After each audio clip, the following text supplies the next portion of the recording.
हम टाउन्स के बारे में पढ़ रहे हैं। हमने टेम्पल टाउन्स पढ़े हैं, एडमिनिस्ट्रेटिव टाउन्स पढ़े हैं। कुछ और टाउन्स थे जो काफ़ी फेमस रहे हैं उस टाइम में। उनमें से एक था हम्पी और मसूलीपट्टम और सूरत।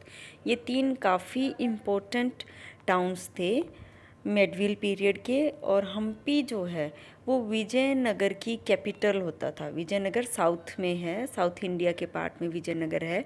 हम्पी उसकी कैपिटल थे। हम्पी भी काफ़ी एडवांस उस टाइम में हम मान सकते हैं टाउन था।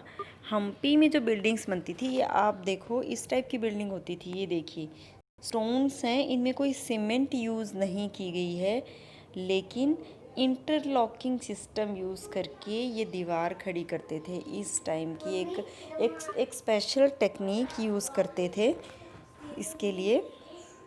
अब और हम्पी का आपको एक रथ का एग्जांपल देखिए। ये देखिए, ये एक रथ है। ये सिंगल स्टोन को कार्ड आउट करके ये रथ बनाया गया है। विदर्भ टेम्पल का ये रथ है। और हम्पी जो है वो कहाँ सिचुएटेड था? तुंगभद्रा रिवर। तुंगभद्रा रिवर है एक, गोमती और कृष्णा और तुंगभद्रा रिवर के किनारे पे बना हुआ था गोमती। ये हमारा हम्पी है। हम्पी उसमें बहुत सारी बिल्डिंग्स कैसी थी, बहुत सारे पिलर्ड हॉल थे, यानी बहुत सारे पिलर पे कोई बिल्डिंग खड़ी कर रखी है। बहुत सारे गार्डन्स थे, बहुत सारे टेम्पल्स हैं, जिसमें कॉर्बेल और टेराकोटा दोनों ही टाइप्स के आर्किटेक्चर को यूज़ करके हम्पी में बिल्डिंग्स बनाई गई हैं। काफ़ी हम्पी का बाज़ार जो है वो फेमस रहा है। टेम्पल्स जो थे हम्पी के, वो सिर्फ़ और सिर्फ कल्चरल एक्टिविटीज़ के लिए ही नहीं थे। कल्चरल एक्टिविटीज़ तो थी यहाँ पे, फेस्टिवल्स सेलिब्रेट करना। आज का जो जैसे नवरात्रि फेस्टिवल हम जिसको कहते हैं, उस टाइम उसको महानवमी फेस्टिवल के नाम से जाना जाता था। ये तो है हमारा हम्पी के बारे में। अब आता है सूरत। सूरत किस लिए फेमस था? सूरत अपने कपड़े के लिए बहुत फेमस था। सूरत में जो कपड़े बनते थे वो एक अलग टाइप की, उनमें लेसिस लगी होती थी, और उसके लिए वो पूरे वर्ल्ड में फेमस थे। और गल्फ़ ऑफ ऑरमुज, सूरत गुजरात में है, और गुजरात के इस तरफ से ऑरमुज की खाड़ी है। जैसे इधर बंगाल की खाड़ी है, गुजरात की तरफ ऑरमुज की खाड़ी है, जो वेस्टर्न एशिया से आने के लिए एंट्रेंस हम मान सकते हैं। समुद्र के रास्ते वहाँ से व्यापारी आते थे। दूसरा, सूरत फेमस क्यों था? क्योंकि सूरत में वहाँ के जो व्यापारी थे, वहाँ के जो ट्रेडर्स थे, जो लोकल ट्रेडर्स थे, एक बहुत बड़ा एम्पोरियम इन लोगों ने बना रखा था। इस एम्पोरियम में अलग अलग टाइप के, स्पेशल टाइप के कपड़े अवेलेबल थे, जो दूसरे देशों से व्यापारी खरीद के लेके जाते थे। जो दूसरे यहाँ के ट्रेडर्स आते थे, उनको अपने शिप खड़े करने के लिए यहाँ पे पोर्ट इजीली अवेलेबल था। थर्ड, यहाँ पे बड़े बड़े रेस्ट हाउस बना रखे थे, ताकि जो बाहर से व्यापारी आए उनको रहने का अरेंजमेंट किया जा सके। इसलिए सूरत जो है वो, उसको हम वेस्टर्न एम्पोरियम के नाम से भी जानते हैं। ये सबसे बड़ा हमारा कपड़े के लिए एक फेमस वो था।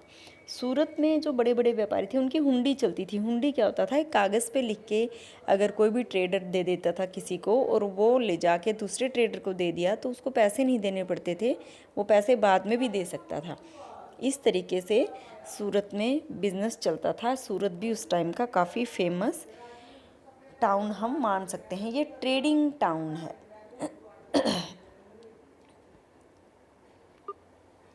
इसके बाद है मसूलीपट्टम। मसूली होता है मछली, ये मछली पकड़ने वालों का एक टाउन था मसूलीपट्टम।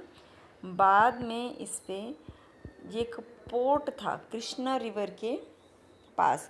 मोस्टली आप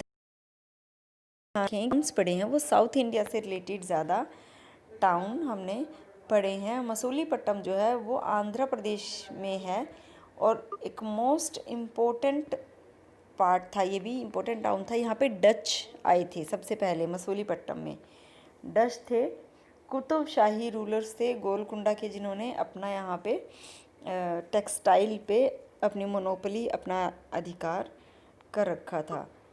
यहाँ पे हमारा European traders Telugu, Gomti, Persian merchants, ये सब यहाँ पे बिजनेस करने, व्यापार करने आते थे।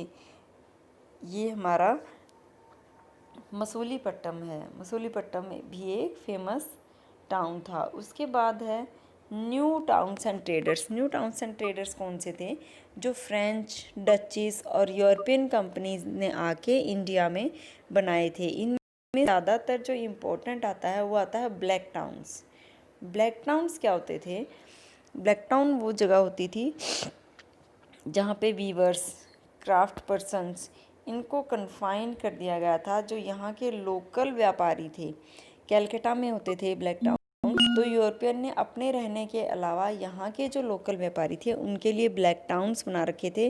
ब्लैक टाउन्स में वीवर्स और क्राफ्ट पर्सन, जो नेटिव मर्चेंट्स थे, जो यहाँ के मर्चेंट्स थे, ये लोग यहाँ पे रहते थे। इनका एक एरिया डिसाइड किया हुआ था, इनको कन्फाइन किया हुआ था, इसलिए इसको हम ब्लैक टाउन्स कहते हैं।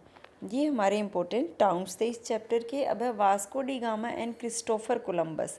वास्को डी गामा क्या है? वास्को डी गामा इंडिया में यूरोप से, यूरोपियन एक सेलर था। सेलर होता है जो समुद्री जहाज में बैठ के नई नई जगहों को ढूंढते हैं। ये 1492 में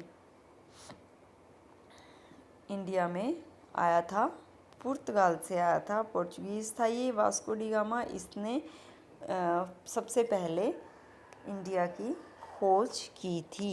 ये अब हमारा पूरा चैप्टर है।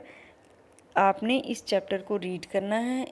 इस चैप्टर के इंटरनल्स का कल मैं आपसे टेस्ट लूँगी और अभी आपको एक मैं PDF फाइल सेंड करूँगी जो कि आपने अपनी कॉपी पे राइट करने हैं।